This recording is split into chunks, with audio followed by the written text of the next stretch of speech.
আলহামদুলিল্লাহি রাব্বিল আলামিন ওয়াসসালাতু ওয়াসসালামু আলা সাইয়্যিদিল মুরসালিন আম্মা বা'দ আউযু বিল্লাহি মিনাশ শাইতানির রাজিম বিসমিল্লাহির রহমানির রহিম আসসালাতু ওয়াসসালামু আলাইকা ইয়া রাসূলুল্লাহ ওয়া আলা আলিকা ওয়া আসহাবিকা ইয়া হাবিবাল্লাহ আসসালাতু ওয়াসসালামু আলাইকা ইয়া নবিয়াল্লাহ ওয়া আলা আলিকা ওয়া আসহাবিকা ইয়া নূরাল্লাহ। প্রিয় ইসলামী ভাইয়েরা এবং মাদানী চ্যানেলের দর্শক শ্রোতা, অনুষ্ঠানের নাম হচ্ছে গল্প শুনি কোরআন থেকে।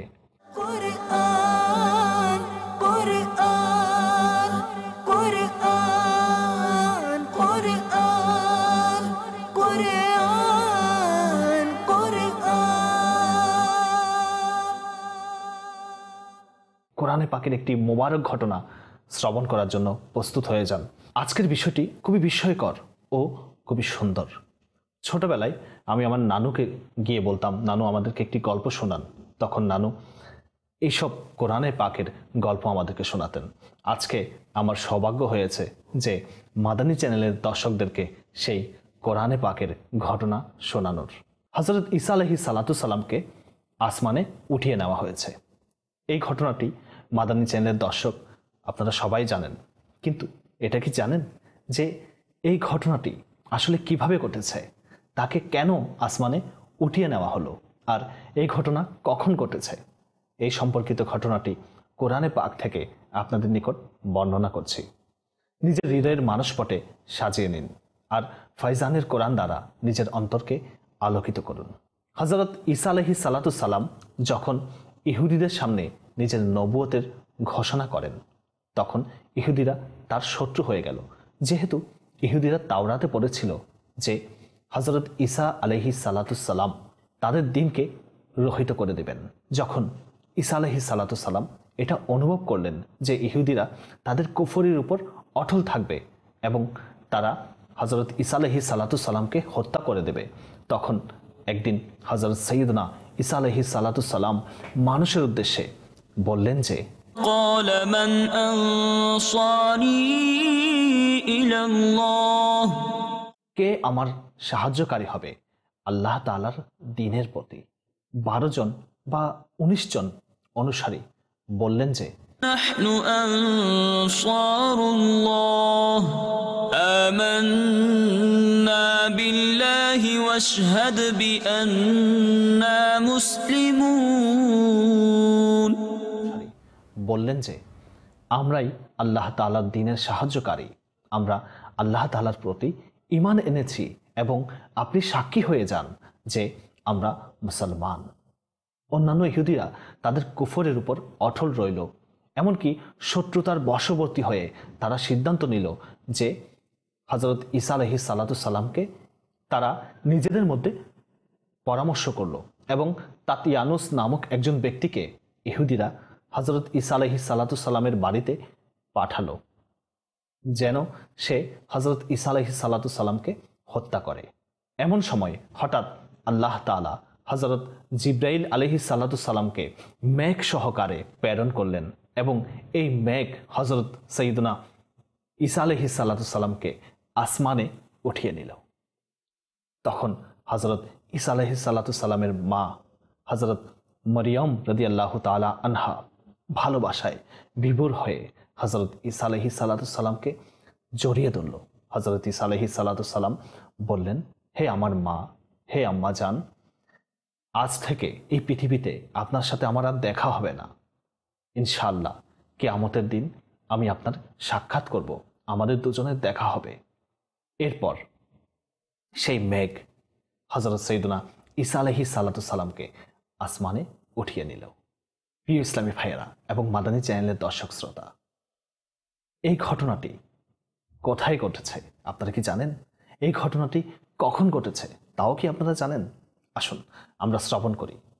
এই ঘটনাটি বাইতুল মুকাদ্দাসে শবে কদরের মোবারক রাত্রিতে সংগঠিত হয়েছিল। তখন তার বয়স অর্থাৎ হযরত সাইয়্যিদনা ঈসা আলাইহিস সালাতু সালামের বয়স হযরত আল্লামা জালালউদ্দিন সুয়ুতী রাহমাতুল্লাহ তাআলা আলাইহির উক্তি অনুযায়ী 33 বছর ছিল এবং আল্লামা জুরকানি মাওয়াহিব প্রণেতার উক্তি অনুযায়ী তার বয়স ছিল 120 বছর এবং হযরত আল্লামা জালালউদ্দিন সুয়ুতী রাহমাতুল্লাহ তাআলা আলাইহি অবশেষে এই উক্তিকে সমর্থন করেন। অর্থাৎ যখন হযরত সাইয়্যিদুনা ঈসা আলাইহিস সালামকে আসমানে উঠিয়ে নেওয়া হলো তখন তার বয়স ছিল 120 বছর। প্রিয় ইসলামী ভাইয়েরা এবং মাদানী চ্যানেলের দর্শক শ্রোতা, দেখছেন অনুষ্ঠান গল্প শুনে কোরআন থেকে। আমাদের সঙ্গে থাকুন, আরও খুব সুন্দর ঘটনা আমরা আপনাদেরকে শোনানোর জন্য উপস্থিত হয়েছি। এরপর কি হলো মাদানী চ্যানেলের দর্শক শ্রোতা, তাত ইয়ানুস যখন অনেকক্ষণ ঘর থেকে বের হচ্ছিল না, অর্থাৎ যখন সে ঈসা আলাইহিস সালামকে হত্যা করার জন্য ঘরে প্রবেশ করলো, অনেকক্ষণ ধরে সে ঘর থেকে বের হচ্ছিল না, তখন যেই ইহুদিরা বাইরে অপেক্ষা করছিল তখন তারা ঘরে ঢুকলো। যেহেতু তাত ইয়ানুস ঘর থেকে বের হচ্ছে না, তখন তারা দেখলো যে একজন ব্যক্তি যার চেহারা ঈসা আলাইহিস সালামের মতো। তখন তারা তাকে হযরত ঈসা আলাইহিস সালাম মনে করে তাকে হত্যা করলো এবং তাকে ক্রোশবিদ্ধ করলো। প্রিয় ইসলামী ভাইয়েরা এবং মাদানী চ্যানেলের দর্শক শ্রোতা, বস্তুত আল্লাহ তাআলা তাত ইয়ানুসকে হযরত ঈসা আলাইহিস সালামের আকৃতি বানিয়ে দিয়েছিলেন। ইহুদিরা তাত ইয়ানুসকে হযরত ঈসা মনে করে হত্যা করলো। এরপর যখন তাত ইয়ানুসের পরিবারের লোকেরা ভালোভাবে লক্ষ্য করে দেখলো, তখন দেখলো যে শুধুমাত্র চেহারা হযরত ঈসা আলাইহিস সালামের মতো ছিল, অবশিষ্ট পুরো শরীর, হাত পা, অঙ্গ প্রত্যঙ্গ তাত ইয়ানুসের ছিল। তখন তার পরিবারের লোকেরা বলল যে যদি এই ব্যক্তি হযরত ঈসা আলাইহিস সালাম হয় তবে আমাদের লোক তাত ইয়ানুস কোথায়, এবং যদি এই লোক তাত ইয়ানুস হয় তবে হযরত ঈসা আলাইহিস সালাম কোথায়। এই নিয়ে তাদের মধ্যে, ইহুদিদের মধ্যে একটি সংশয় সৃষ্টি হলো। কিছু ইহুদি বলল যে এই ব্যক্তি তাত ইয়ানুস, আর কিছু ইহুদি বলল এই ব্যক্তি হযরত ঈসা আলাইহিস সালাম। এই ঘটনা নিয়ে তাদের মধ্যে বিবাদের সৃষ্টি হলো, মারামারি শুরু হয়ে গেল এবং শেষ পর্যন্ত তারা একে অপরকে হত্যা করা শুরু করলো এবং এতে অনেক ইহুদি মারা গেল। আল্লাহ তাআলা কোরআনুল মাজিদে এই ঘটনাটি খুবই সুন্দর করে বর্ণনা করেছেন। وَمَكَرُوا وَمَكَرَ اللَّهُ وَاللَّهُ خَيْرُ الْمَاكِرِينَ। কানজুল ঈমান থেকে অনুবাদ। এবং কাফিররা প্রতারণা করেছে আর আল্লাহ তাদেরকে ধ্বংস করার গোপন কৌশল অবলম্বন করেছেন এবং আল্লাহ সর্বাপেক্ষা উত্তম গোপন তদবিরকারী।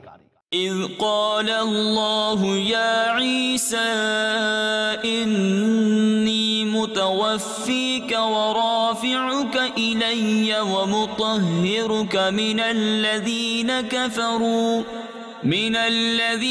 كفروا وجاعل الذين اتبعوك فوق الذين كفروا إلى يوم القيامة ثم إلي مرجعكم فأحكم بينكم فيما كنتم فيه تختلفون। কানজুল ঈমান থেকে অনুবাদ।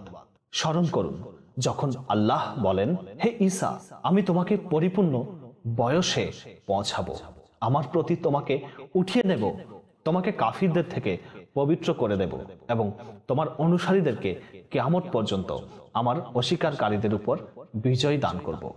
অতঃপর তোমরা সবাই আমার প্রতি ফিরে আসবে।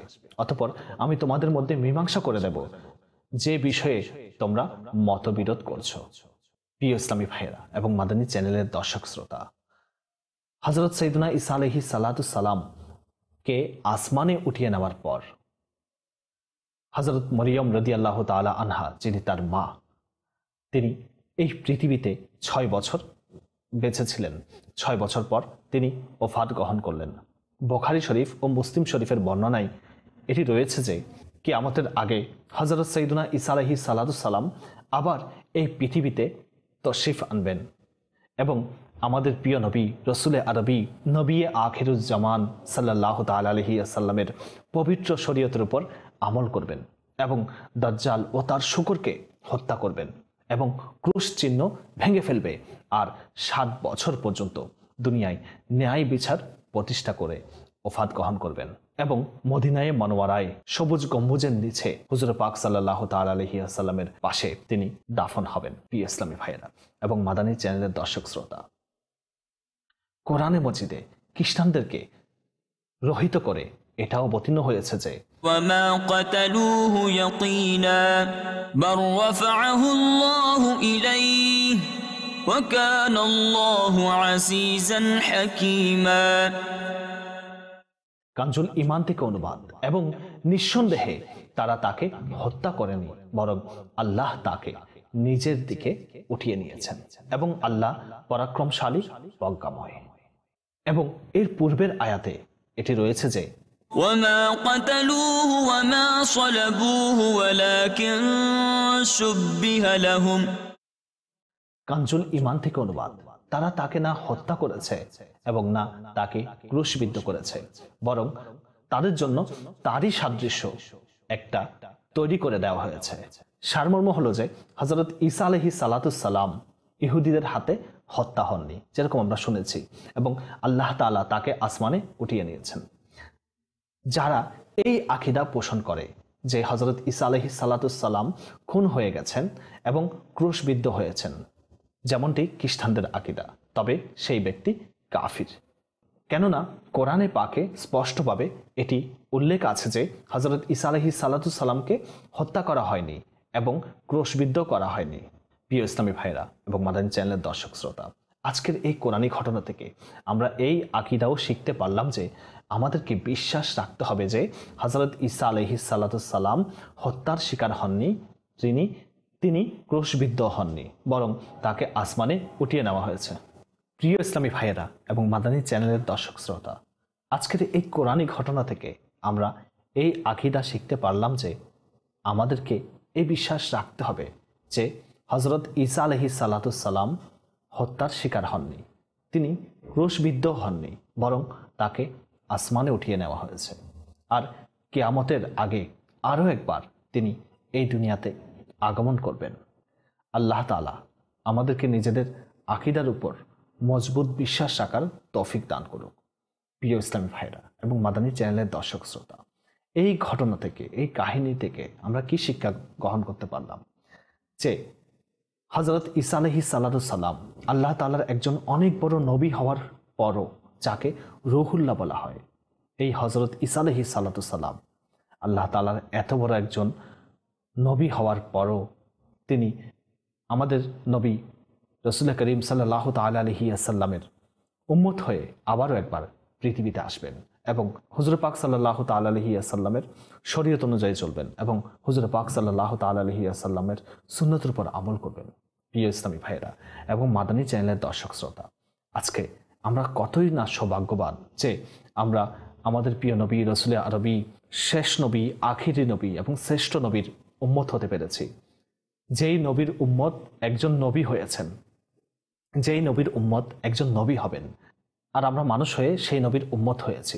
প্রিয় ইসলামী ভাইয়েরা এবং মাদানী চ্যানেলের দর্শক শ্রোতা, আমাদের উচিত বেশি থেকে বেশি পরিমাণে সুন্নতের উপর আমল করা, হুজুর পাক সাল্লাল্লাহু তাআলা আলাইহি ওয়াসাল্লামের উপর দরুদ শরীফ পড়া। কেননা আমার নবী সাল্লাল্লাহু তাআলা আলাইহি ওয়াসাল্লাম এমন একজন নবী যার উম্মত হবেন একজন বনী ইসরাইলের নবী। প্রিয় ইসলামী ভাইয়েরা, কোরআনের ফয়েজ দ্বারা আল্লাহ তাআলা আমাদের অন্তরকে আলোকিত করুক। মাদানী চ্যানেল দেখতে থাকুন, ইনশাআল্লাহ আগামী আরেকটি নতুন পর্ব নিয়ে আপনাদের কাছে উপস্থিত হব। এই ঘটনাগুলো শোনানোর আরেকটি উদ্দেশ্য হচ্ছে যে আমাদের অন্তরে যেন কোরআনে পাকের ভালোবাসা সৃষ্টি হয়ে যায়, মহাব্বত সৃষ্টি হয়ে যায়, যাতে আমরা দুনিয়াবী ঘটনা ও কাহিনীগুলো বাদ দিয়ে কোরআনে পাকের ঘটনাগুলো শুনতে পারি। আল্লাহ তাআলা আমাদের সবাইকে কোরআনের প্রতি সত্যিকারের মহাব্বত দান করুক। মাদানী চ্যানেল দেখতে থাকুন।